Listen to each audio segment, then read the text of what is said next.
Hi there, Cynthia. My name's Andrew, and I work here at IELTSpodcast.com with Ben and the others. Thanks for getting this in, your trial correction. What we tend to do with these is issue an essay on global marketing so that we can test students' topic-specific vocabulary on globalization. Not only is it a very popular topic today, but it always comes up in the IELTS exam, so it's good to be prepared.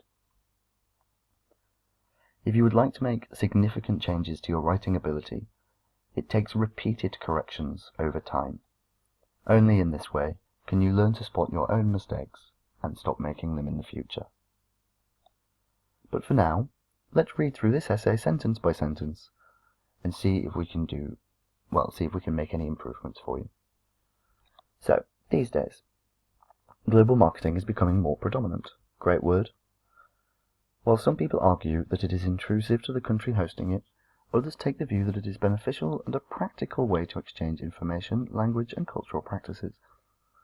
I would usually use method instead of way. It's just a slightly more formal way of saying it. In my opinion, international marketing should be promoted and welcomed globally. Cool, that's a really good intro. Nice and general.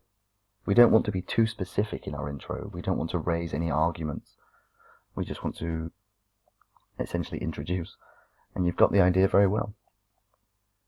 Now what I can see here is there may be too many sentences. It's always good to keep it simple and to the point and precise. But let's have a look first. Global marketing has some setbacks. First of all, this should be, not fifth, local businesses may lose their buyers.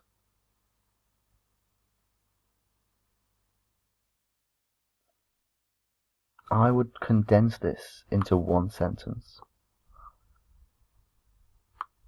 First of all, local businesses may lose their buyers since international products often attract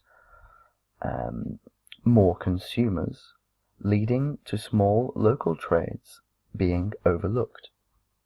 For example, recent studies show that international banks who can afford media advertisements tend to win over more clients compared with small local banks.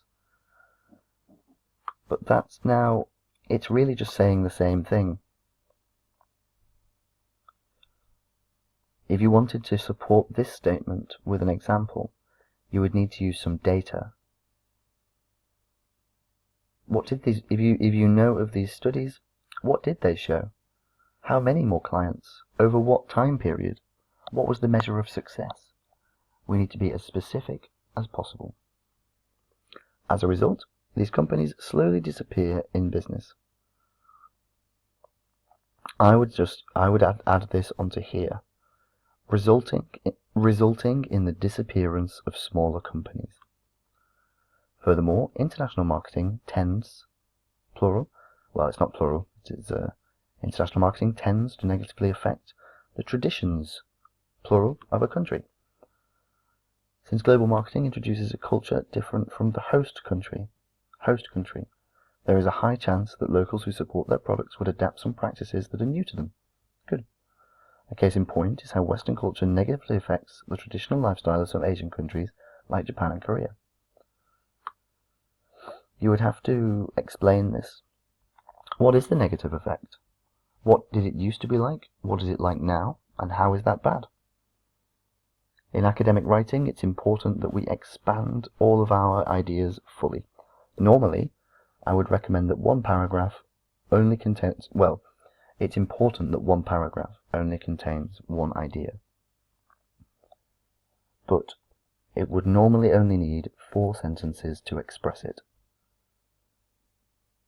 Introduce the idea, expand it with your idea, justify it with a real-world example to show that you have an evidence-based approach, and then explain how it relates to the question. Putting the drawbacks aside, international marketing has several benefits. Primarily, I would use, global marketing enhances the economic growth of a country, and international trade opens new doors for business. I would say creates new business opportunities. And in turn, you could use, and in turn generates income for the country. For instance, China is prominent in supplying and exporting electronic devices worldwide. Secondly, it allows local brands to be well known abroad. One of the ways to expand a business is through franchising outlets to places that are not yet familiar with a specific product.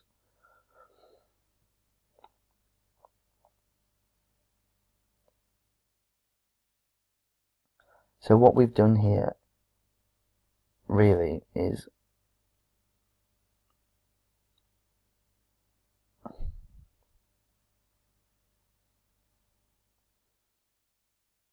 I would simplify your paragraphs, definitely, because what you've also got is a tendency to introduce a lot of short sentences when 4 complex structures would be much better. So we want to introduce the idea in a general fashion, expand into it with some detail, and then that detail will need to be supported by an example, or a study, or anything from the real world, and then once again, explain how it meets the question. So my main points for you here would be to take note of academic structure of argument, to ensure that we explain ourselves fully and that people can understand us entirely. In conclusion, international marketing has undoubtedly some disadvantages. I would say undoubtedly has, other way around, undoubtedly has some disadvantages. However, the benefit of economic growth and allowing local businesses to be recognized abroad